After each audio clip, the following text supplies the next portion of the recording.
நீங்கள் வசனம் எழுதிய காட்சிகளில் எந்த காட்சியை பார்த்தபோது நம்ம சரியான பாதையில் பயணம் பண்ணிகிட்ருக்கோம் அப்படின்னு ஆரம்பத்தில் உங்களுக்கு தோணுச்சு? இல்லை, நமக்கு 16 வயதில் அந்த டைம்லேயே வசன கலைமணி தான். அங்கங்கே சில இடங்கள் இப்படி தான் நல்லாயிருக்கும், அப்படி தான் நல்லாயிருக்கும் அப்படின்னு சொல்லும்போது, அதில் முதல்ல எங்கள் டைரக்டர் எனக்கு ஓகே பண்ணி நான் வந்து காப்பி எடுக்க தான் வந்தேன். என்னை வந்து வா நீ அசிஸ்டண்ட்டாக வேலை பாருன்னு கூப்பிட்டது காரணமாக இருந்தது அந்த ஒரே ஒரு சீனு. அது என்னென்னா, அவன் டாக்டர், வெட்டினரி டாக்டராக இருந்தால் கூட கொஞ்சம் படிச்சுட்டு தானே வந்திருக்க முடியும். அதனால் அந்த வசனம் வந்து பேசும்போது இன்டர்வியூவில் விட்டுட்டு போயிடுவான் மயில்.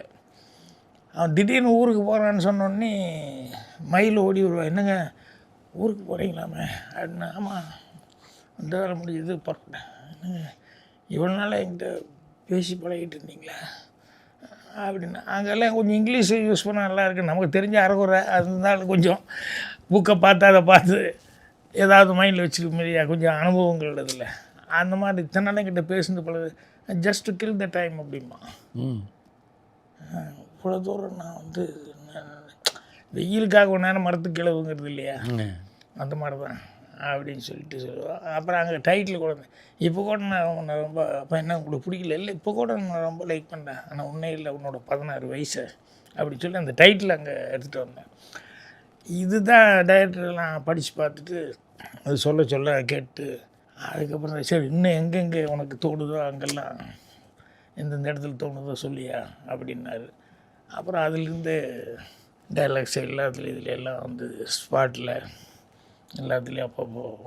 ஸோ அதனால் அது எழுதுறதுங்கிறது வந்து அதுக்கப்புறம் சிவபுரோஜாக்களுக்கு வந்து அவர் முதல்ல முடியாதுன்ட்டார்.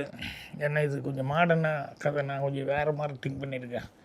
ஒரு கொஞ்சம் பக்காவாக சிட்டி மாடர்ன்.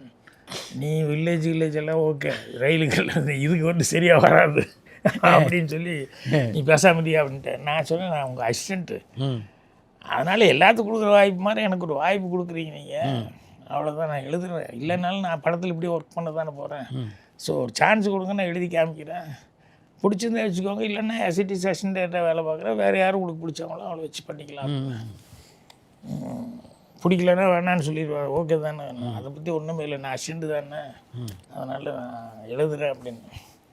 அப்புறம் உட்காந்து அட்லாண்டிக்கில் ரூம் போட்டிருந்தார், அங்கே தான் உட்காந்து எழுதுனேன்.